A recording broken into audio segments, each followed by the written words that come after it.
Audric was a guy that I played against. All four. Who All wins 3 that years. battle? Who wins that battle? I would say me and him in the hole, man. I'm gonna take me, man, but I'll give him a couple yards. He'll get a couple yards though.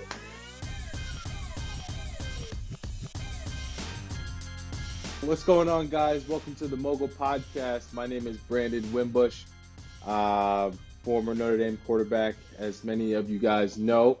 We're trying a new style here, but we're here in New York City, where you can say MOGL is headquartered.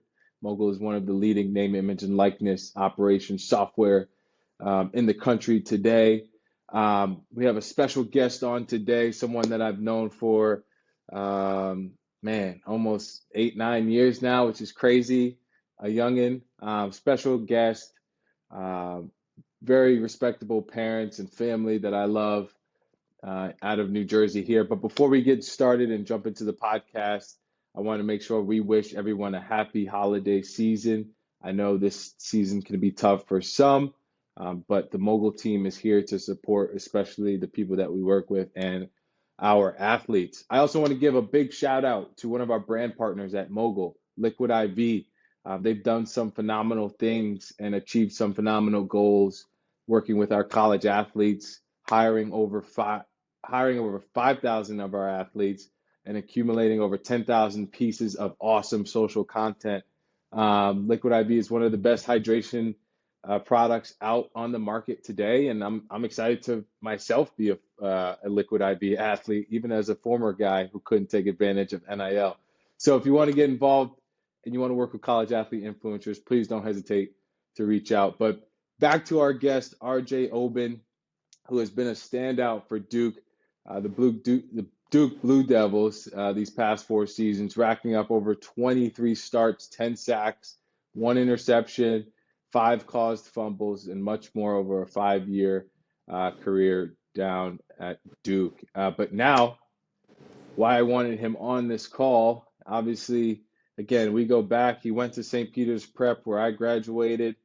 And there's been a pipeline from Jersey City to South Bend. Not sure, there's obviously been a lot of success there, but now RJ was one of the most touted athletes and talents in the transfer portal and is ending up in South Bend, man. So congratulations, you committed to Coach Marcus Freeman, man. And again, thanks for hopping on, and I'm excited to get into this conversation. Appreciate it. Thanks for having me. Absolutely. How's everything going though, man? How's this been? You committed. What day did you commit to Coach Freeman? I think I committed last Thursday. Okay. Wednesday or And Thursday. then am I right in that your Birmingham Bowl for Duke against Troy is coming up? Yes, the bowl game is tomorrow. Okay. And are you playing in that? Like, are you in? No, I won't be playing in the bowl game. Okay. What ultimately went into the decision both to not play in the bowl game? I know some people like to stay back and compete in the bowl game, or just kind of head on and get on a plane and get to the new destination. But what ultimately, enabled you to make that decision and say, no, I'm just taking this time?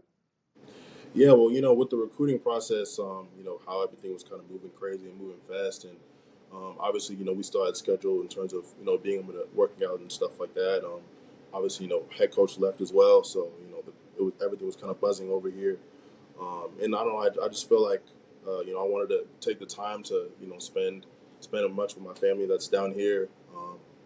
And obviously getting all my stuff moved out of here, and to see my family as much as I could before obviously going to South Bend, and Yeah. obviously I'm definitely supportive of those guys, and we had a great run, a great season, but I think it's definitely just I think it's time for me to move forward, and I think with Yeah. the decision to go to another school, I think comes that we have to the era come to an end, and I Right. appreciate all the time I've had with these guys, and wishing them the best of luck tomorrow. But I just felt like it was the best decision for me and my family to move along with this process, and to give myself as much time as I needed to make that transition. Yeah. I mean, I don't know. I guess you other guy on your team who transferred now going up to South Bend is Riley Leonard, who's the quarterback for Duke. And obviously, again, myself, I'm excited to have both you guys get up to South Bend. But is that the same process for you guys? Like, is he kind of stepping away from the program, or is he hanging around? And what's the timing for you then, RJ, to get up to South Bend? Obviously, they're playing in a bowl game towards the end of the year, but then when do you get back on campus in early January? Do you have that yet?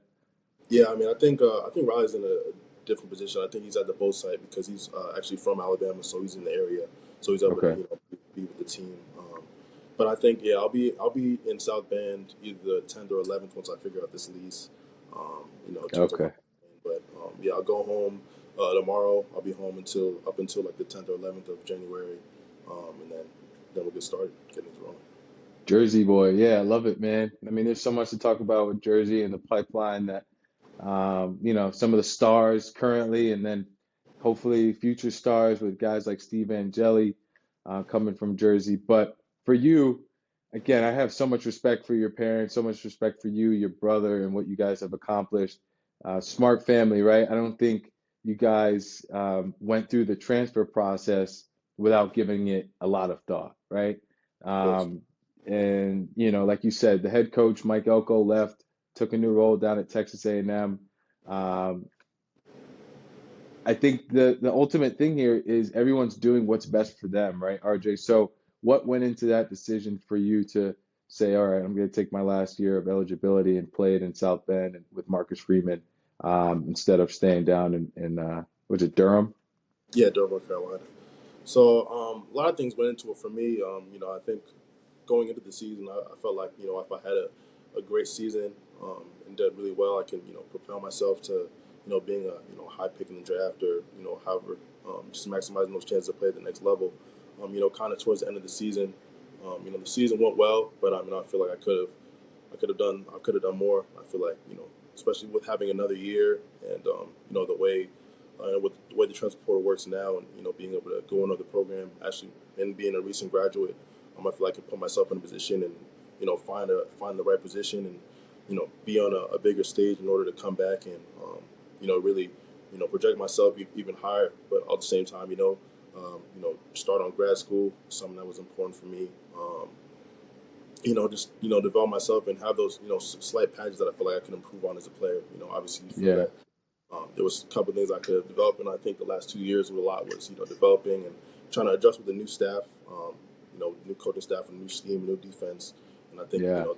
it was much of an adjustment. But I think really going out there and finding the right fit for myself, finding the right fit for my game, I think would just take myself and propel me to the next level and really put myself in the best position possible to be the next level. So. I love that, man. Yeah, and you sound so mature. I think it's just a St. Peter's prep thing, but I obviously understand your parents, your mom's a lawyer, your dad obviously played in the league for a few years, so he for a long time, not just a few years. So the experience and the understanding around going through this process, I'm sure was a little bit better for you. But so it sounds like you put your name in the draft. um, I don't even know what it's called because I wasn't ever to that point, right? But you got a grade back that sounds like it wasn't to your liking, Yeah, of right? course. What was that process like? And then I guess what areas of your game are you really looking to improve in 2024? Yeah, so that process was like, obviously, my dad, played in the league and, was able to have those connections to talk to a few scouts and kind of see where I was at.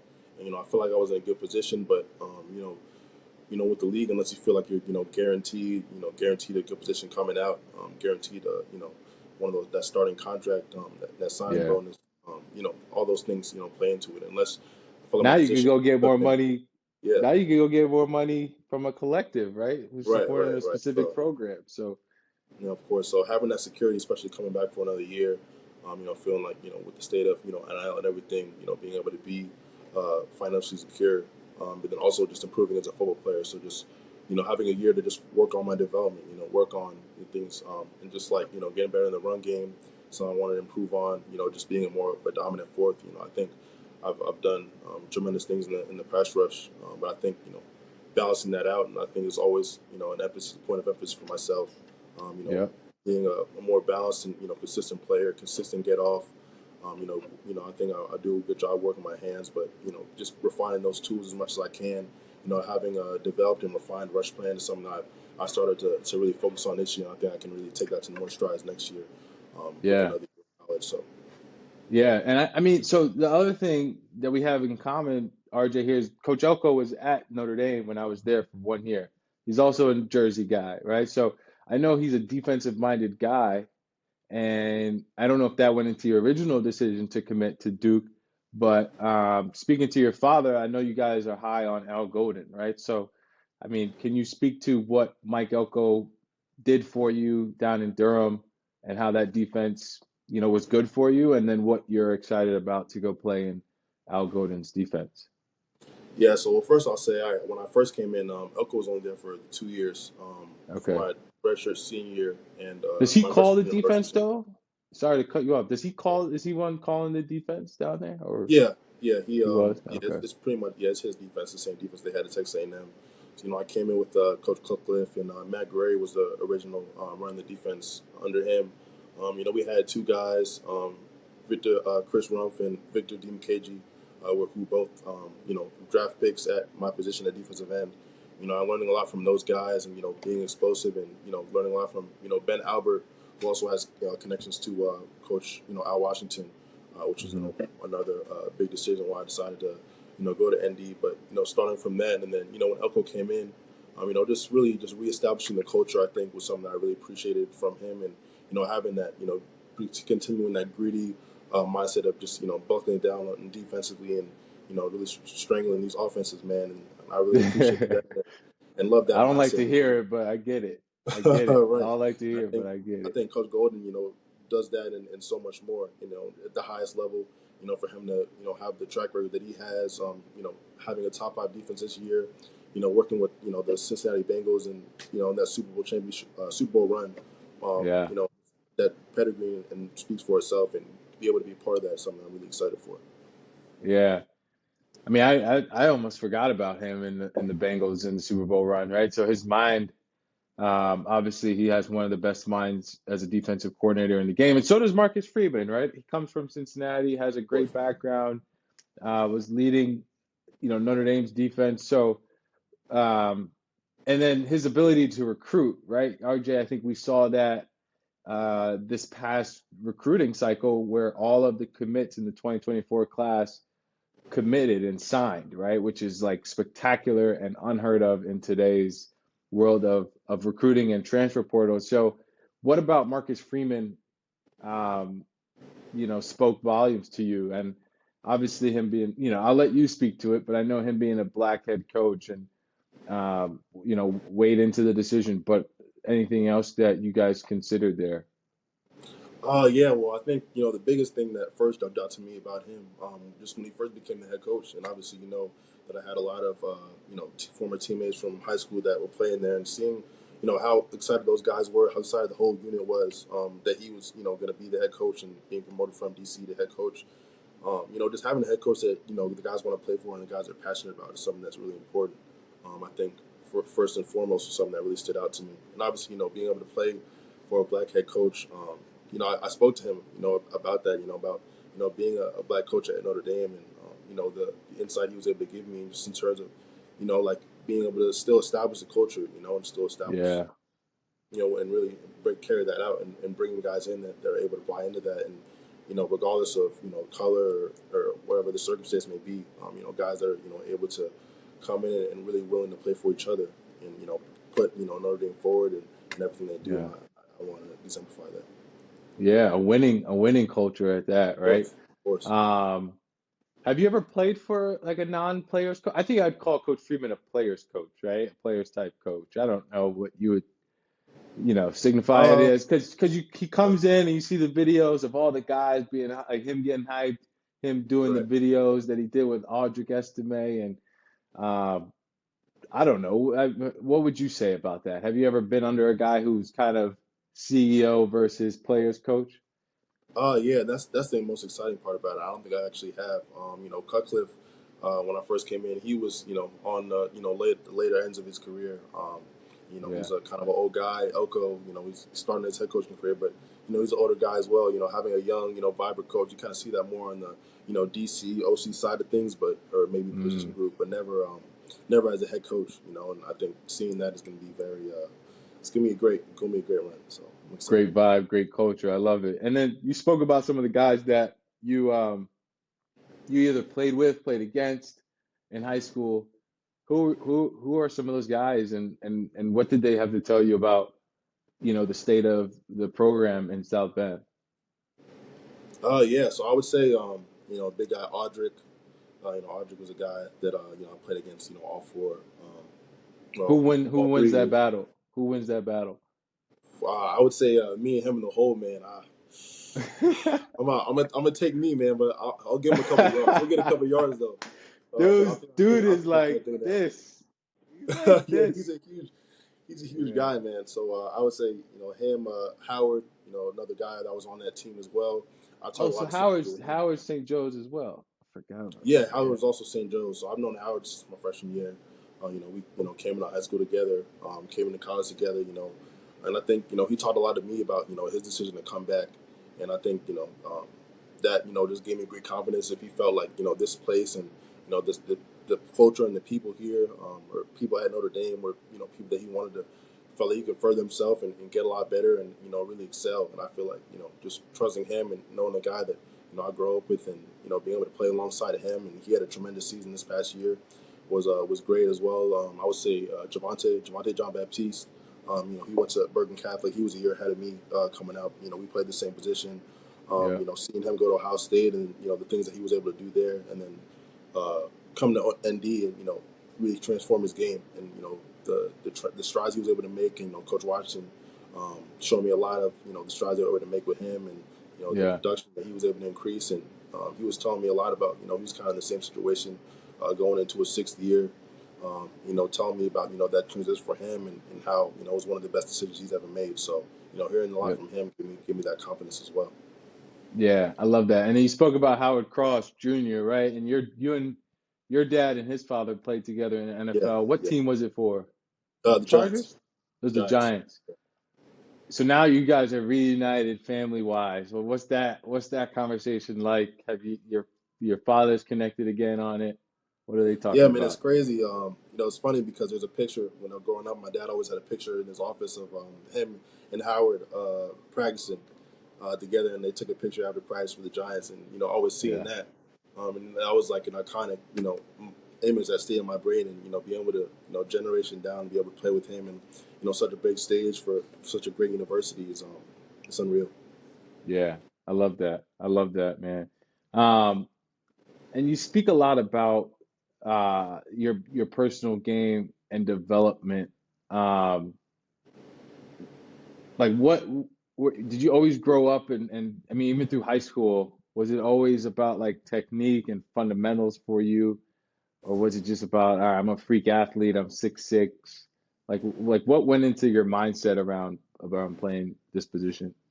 Well, it's funny, and I would say, you could probably find a video on YouTube of me when I was little, but I would say my dad was always, emphasis on me, like working the hand, wrist stab club, wrist elbow shoulder, that little hand fighting. I would Yeah, play with my brother in the playground, since I was 5. And I actually didn't know playing football until I was in the 7th grade. But just that hand usage, became was something that was more natural for me, and knowing that that was something that I excelled at, using that as much as I could, and knowing that was kind of the mentality I used in terms of going against offensive linemen, and knowing that, like, okay, well, I know if I'm technically more sound than these guys, and obviously the speed and everything is important, but once you get to a certain level, I think all the guys are fast, and even playing in a good the Big North Conference, high school at St. Peter's, you have a lot of right, guys that playing at the next level, and you have to have things right. that separate yourself. So I feel like I've always been kind of conditioned to really look at things on the technical side, and really feel like bringing my knowledge to the game is something I feel Yeah, like used to my advantage. I'm about 6'4", like 260. I'm not some guys are out here 6'5", 6'6", six yeah, seven. yeah, yeah. A little faster, a little stronger, a little bigger. So I feel Yep. like just having that thing that separates myself, and then I feel like I'm pretty strong guy, pretty heavy bencher, pretty heavy What are you weighter. benching? My bench is probably like 430. Oh wow. Um, That's yeah, so For those who don't know, that's a lot of yeah, man man, weight pushing it's a, around. it's a So lot of weight. love that. You had a great program down in Jersey City. I know that for Of course, sure. of course, man. Pushing you on the bench. RJ, what are your expectations, man, heading into South Bend? I guess I could, wrapping up the conversation here. What are your expectations for a school that can obviously only win a national championship? Yeah, man, I think it's crazy, just having that stand, a 10-win season, and for as long as I've been in college, is amazing, and I think having that high of a standard and saying, okay, well, we had this many wins, but we could take it to another level. We can be at the top and truly being at the top of the nation and being playing for a program like that. And I really think with the guys coming back, I think we have definitely an opportunity to really compete and make a run for this thing. And after talking to Coach Freeman, talking to Coach Golden, talking to Coach Washington, those guys Yeah, have all said, like with these guys we got coming back, with the recruiting class that we have coming in, excited. um, yeah, we're excited, man. We could really make a run for this thing. And I think for myself, I see myself improving. Hopefully, having a 10 sack season. That's Yeah, always a defensive end. But no, just improvement. I think when you go to a school like Notre Dame that puts football first, that has such a pedigree, but also just takes everything seriously. The NFL NFL style, getting myself ready. And I think this time next year, I think I'll be even more ready to play at the next level. I think I'll be more, fine tuned on my details and my game, and also, just be able to play more freely, play more fastly. And that's yeah, something I want to improve on. I think I can do that. yeah. I love it. And then wrapping up here again, uh, this transfer portal, man. I mean, first off, I want to ask you about Steve Angeli. Don't you think, or I guess you got two guys, right? Are you friends with Steve? A little bit. I know of him. I wouldn't say Okay. we're super close. Bergen Catholic kid. I don't know if you know, but his older brother was an offensive lineman at St. Peter's, and Steve was my ball boy when he was like in Oh, really? fourth, That's crazy. fifth grade. So crazy small world there, man. But I know you got your guy Riley. What is it about him that's so special, and that again, South Bend should be excited to get in Riley. Man, I would just say, he's a leader. He was a leader. He puts the team first. Puts God first. He just embraces all the guys. He embraces us. And he leads us. I think, obviously when he went down this season, I know it was hard. It was hard for a lot of guys, but I think the biggest testament to him and his character was the fact that he was still with the guys every step of the way, and it never felt Mm. like his presence, wilted at all. Even the fact that he wasn't playing, and I think that just speaks a lot to him and as much how much he cares about the guys next to him. When a quarterback is really willing to lay himself on the line. Obviously it's his crazy running ability, but Yeah, putting his body on the line. Getting hurt. In the Notre Dame game, but still coming back and trying to keep playing. Even though a week or 2 weeks later, it just speaks to him. Speak to his perseverance as a person, and I'm super excited. yeah, yeah. The reason I brought up Steve is obviously he's a Jersey guy, have longtime connections. I just hope that now Coach Mike Denbrock, who is the offensive coordinator hired as of this episode, was also there when I was there, and was the offensive coordinator for Jaden Daniels, who just won the Heisman Trophy. They're first in scoring, first in total offense. So excited about the offensive side of the ball for Notre Dame next year. But I just hope he gives both of those guys a fair chance to win the starting position and Yeah, of course. put the best guy who's going to help the team win.